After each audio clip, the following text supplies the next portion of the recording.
नमस्कार मित्रांनो, तर आज आपली ट्रिप निघलेली आहे आणि या ट्रिपमध्ये संपूर्ण विद्यार्थी आणि पसीदान गुरुकुलातील सगळे सदस्य आणि संपूर्ण विद्यार्थी या ट्रिपसाठी रवाना झालेले आहे. तर ही ट्रिप आमची चाललेली आहे बेलेचे महादेव या प्रसिद्ध ठिकाणी ही आमची ट्रिप निघलेली आहे.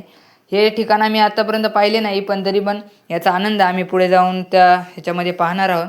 तर चला आपल्या ट्रिपसाठी निघले. तर ट्रिपमध्ये आम्ही पाहू काय काय केलं. तर यामध्ये जात असताना आम्हाला ट्रॅफिक एवढी नाही लागली, पण आम्ही गायन भजन आणि थोड्याफार मस्त्या वगैरे करीत त्या ट्रिपसाठी निघलो. ट्रिपसाठी गेल्यानंतर आम्ही त्या प्लेसवर पोहोचलो आणि त्या प्लेसवरचे एकदम वातावरण बघून आम्हाला एकदम आनंद झाला, मस्ती झाली. मोठ्या मोठ्याने हर हर महादेव की हर हर महादेव अशा घोषणा करीत आम्ही त्या प्लेससाठी निघालो. हे संपूर्ण वातावरण पाहत आम्हाला थोडी भीतीसुद्धा वाटत होती, कारण संपूर्ण इकडे जंगल आणि जंगल पण दिसत होते. पण आम्हाला मजासुद्धा खूप आली. जात असताना आम्ही आतमध्ये एंट्री मारली आणि एंट्री मारल्यानंतर हे संपूर्ण दरीमधील एक असं खूप मंदिर आम्हाला तिथे दिसलं. त्या मंदिरामध्ये आम्ही आलो आणि खूप मजा आली. त्या मंदिराला खूप चांगल्या रीतीने सजवलेले आम्हाला दिसले. आणि तसे करत असताना तेथील दादा आम्हाला दर्शन बारीसाठी लागा असे आम्हाला म्हणत होते. आम्ही संपूर्ण जण दर्शन बारीला लागलो आणि आमच्यासोबत संपूर्ण पसेदान गुरुकुलमधील संपूर्ण विद्यार्थी एकदम शांतरित्या तेथील उभे राहिले.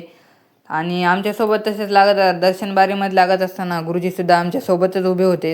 अर्ध्या विद्यार्थ्यांचे दर्शन झाले आणि काही जण पुढे जाऊन उभे थांबले आमची वाट पाहत. तर आम्ही संपूर्ण ठिकाणाचं एकदम निरीक्षण केलं आणि खूप आम्हाला चांगलं वाटलं. आणि आमच्यासोबत गुरुजीसुद्धा आमच्या रांगेत उभे होते. सुयश भाऊने आम्हाला स्माईल दिली आणि आम्हाला आनंद झाला आणि आम्ही पण त्याला रिप्लाय चांगल्या प्रकारे दिला. ते करत असताना खूप मोठी रांग होती. असं वाटत होतं की संध्याकाळ होती का काय आपल्याला गुरुकुलात जायला. पण तरी पण आम्ही रांगेत तसेच थांबून राहिलो.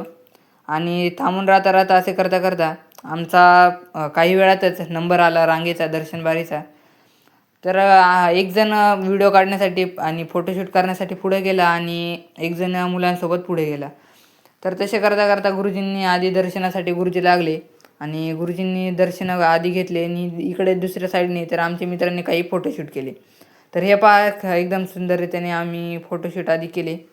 फोटोशूट करीत असताना आम्ही वेगवेगळ्या प्रकारे पोज आधी दिल्या आणि गुरुजींचे दर्शन तिकडे चालू होते. आणि गुरुजींनी दर्शन आधी घेऊन आणि दर्शन आधी झाल्याच्या नंतर गुरुजीसुद्धा आमच्यामध्ये येऊन सामील झाले आणि आम्ही फोटोशूट केला.